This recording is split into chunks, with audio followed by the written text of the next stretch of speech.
تخيلوا كده البراند ده فتح بقاله كذا سنة، ودي أول مرة نجرب منه حاجة. الموضوع جه صدفة فقلنا نجرب.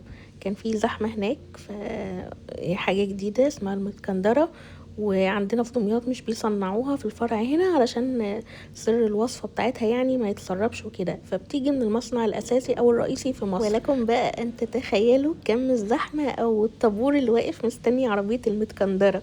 يعني الواحد مكسوف أصلا وهو بيقول الاسم. المهم اكتشفت فيما بعد ان في منها حجمين، ده الحجم الصغير ب150. هل بقى الرسمة اللي على العلبة من بره هي نفس الحاجة اللي جوه العلبة؟ هنشوف.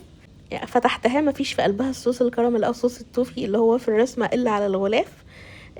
الطبقة اللي تحت دي فيها حاجة كرانشي كده شوية، هي تحسوها طبقة براونيز.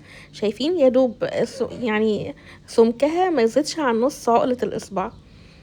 الكريمه بقى اللي جوه او الحشو اللي جوه تحسه ايس كريم بس هش شويه، مش مجمد. هي كانت متعانه في التلاجة فمش مجمد اللي هو درجه الايس كريم المجمده دي، لا هي كريمه هش قوي.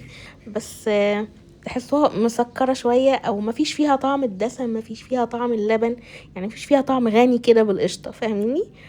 بالنسبة بقى للطبقة الخارجية أو القشرة الخارجية من المتكندرة، دي طبقة شوكولاتة، بس الصراحة مش هننكر هي طعمها لذيذ، حلوة الشوكولاتة. فأنا ما حسيتش الميكس كله مع بعضه، ما حسيتش طعمه. ممكن طبقة الشوكولاتة من حلاوتها غطت على الطعمين التانيين.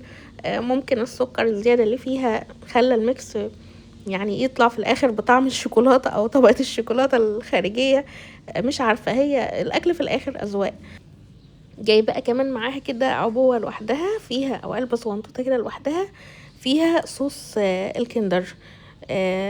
ما هي متكندرة بقى صوص الكندر. فصوص الكندر ده تحسوه ان هو صوص طحينة خفيف مسكر.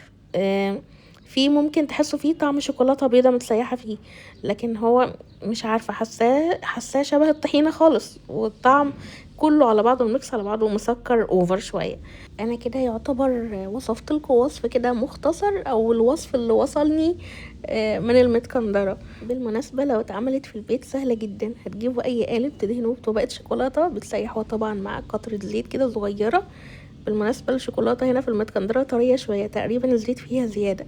بعد كده هتجيبوا كريم شانتيه، ممكن تضربوه بكريمة لباني، ممكن تخفقوه بلبن عادي، وهتعملوا جناش شوكولاتة بالكريم اللباني وتقلبوها معاه.